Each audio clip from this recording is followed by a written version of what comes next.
Hey, what's up, YouTube, and welcome to another Chicago Beer Pass beer review here. I'm Brad Chmielewski. Hey, Brad. I'm Nick, sorry. We're usually drinking like old beer Yeah, on these man. videos, Vintage, classics. aged, bottle condition. So as we've nearly cleared out most of the cellar out here at the office, we're having to dive into some other beers. We need to start doing some large format stuff that maybe we don't drink on the show, Right on. other things like that. So I figured we'd dive into some new stuff. This is a doozy right here, bud. We got the Kirkland Double Bock beer. All I can think about is like this huge like container of like granulated garlic that I have from Kirkland. I want to say it's the house brand for like Costco. yes. It's the Costco brand. This beer is brewed. funny. It's brewed out of Stevens Point, Yeah. Wisconsin. So really not that far away. Stevens Point has some history, man. I know that when we interviewed we went to Half Acre, interviewed the Half Acre guys. They were saying that at one point they brewed at Stevens Point. I know the Beta Brow guys, when they left Argus for capacity issues, they went to Stevens Point. Stevens Point's always been a stepping stone for breweries that, had to contract, but just to get off the ground, So they've been a long-standing contract brewer. Yeah. This one, I guess, does qualify for the little bit of an old because it says best consumed by 7/1/17. So we're a little bit past that date. 2 months now? Yeah. But I haven't had a Bock in a while. I think Metro has a Bock that you often see around here in Chicago, Metropolitan. I don't know the name of theirs. Yeah. But, yeah, Stevens Point, although we said many breweries contract there, they often have not the most stellar beers coming out of there. Yeah, that's what all issues all the time coming in Stevens Point. This is a German style double Bock beer. Yeah. So yeah, I'm surprised that Kirkland has a beer. This is funny. You can buy like a 24 pack of they got I think an IPA, a Bock, a lager, and probably like a pale ale. Yeah, that head went away really quick on this thing, man. Yeah, mine was like 2 fingers, and then it's quickly gone. Toasty, roasty aroma, little like raisin.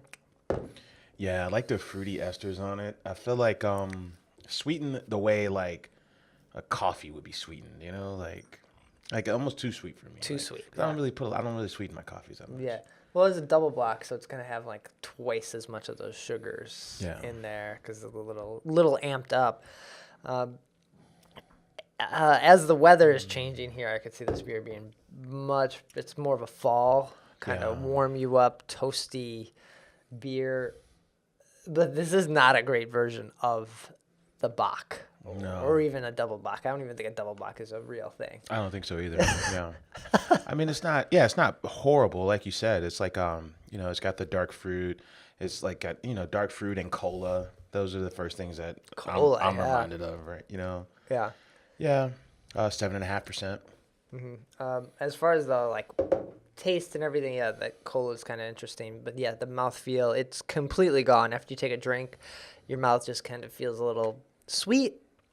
And then that's it. There's nothing like to think about or anything. Like missing that like caramel that maybe I want to have from it. Yeah. Yeah. Contract brewery. I mean, some people are like really like, straight edge about it. They're like, listen, if I'm a chef, I want to cook in my kitchen. I don't want to cook, in someone else's kitchen. Yeah. And you have other crews like, Motor Row.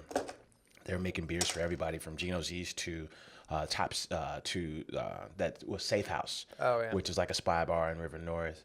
Even Goose Island, when they first got off the ground with the production facility, just to keep the tanks full, they were making beer for Trader Joe's.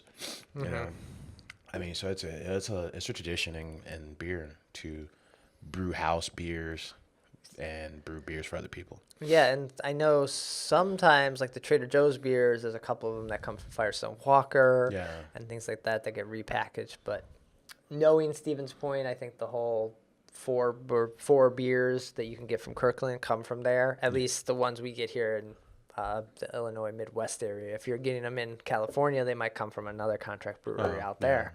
Right. Probably still called Kirkland Signatures, though. Yeah, I wonder how those taste compared to this one. I'm sure they taste just as fine. They are also fine. But yeah, I wouldn't pick up the 24 pack unless you're having basically a party. I think that's the only reason I had them here. I picked up like a case of Lagunitas, a case of Goose Island, a case of probably Two Brothers, and I was like, I'll just get the Kirkland brand. It's like $5 cheaper. Let's just throw it in there. And then how else are you gonna know? You know, unless you get it, you won't ever know. Yeah, that's the thing about drinking all these beers, especially even macro beers. If you don't have them, you can poo-poo them all day until you have them, and you're like, I kind of like that, like the horchata beer from the Blue Moon Horchata. It doesn't suck. That beer's right. But on paper, you're like, I don't want that. You're like, get out of here. Then you drink it. You're like, well, this kind of works. So, like, who knows? This Kirkland, one of them might have been, like, awesome. And you're like, well, the pale ale is great, but I have to drink these other, like, 3 ones. But not the case with the Bock. But we might sip on these a little more. This past date Bock as we get out of here. Right on. Take care. Cheers.